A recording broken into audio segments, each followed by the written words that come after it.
അങ്ങനെ വിശപ്പ് സഹിക്കാൻ പറ്റാതെ നമ്മളിങ്ങനെ നമ്മുടെ കൊയിലാണ്ടിയിലുള്ള കൂക്കു കൂക്കു തീവണ്ടിയിലൊന്ന് കയറാന്ന് പറഞ്ഞുകൊണ്ട് വരിക കേട്ടോ. ആ സെറ്റപ്പ് സംഭവം എല്ലാവരും പറയുന്ന കേട്ടപ്പോൾ മനസ്സിലൊരാഗ്രഹം ഉണ്ടായിരുന്നു ഒന്ന് കയറണമെന്ന്. ചെന്നപ്പോൾ സെറ്റപ്പാണ്, ശരിക്കും ട്രെയിനിന്റെ അതേ സെറ്റപ്പ് തന്നെ കേട്ടോ. പോയിട്ട് ഓരോ ചായ കുടിച്ചുകൊണ്ട് വരാമെന്ന് പറഞ്ഞുകൊണ്ടാണ് ഞങ്ങൾ അവിടുന്ന് പോകുന്നത്.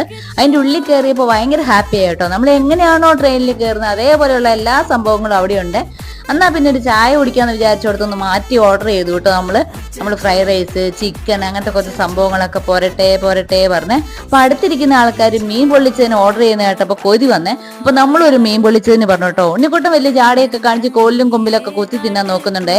കുറച്ച് കഴിഞ്ഞപ്പം വീഡിയോ എടുക്കുന്നുണ്ടെന്നുള്ള കാര്യം വരെ മറന്ന് കൈകൊണ്ട് വലിച്ചു വാരി കഷ്ണമൊക്കെ എടുത്തോണ്ട് ഓടുന്നുണ്ടായിരുന്നു കേട്ടോ, തീർന്നു പോവെന്ന് വിചാരിച്ചിട്ട്.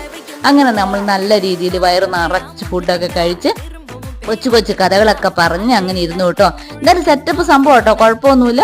ഫുഡാണെങ്കിലും വലിയ കുഴപ്പമില്ല, എന്നാലും 100% ഒന്നും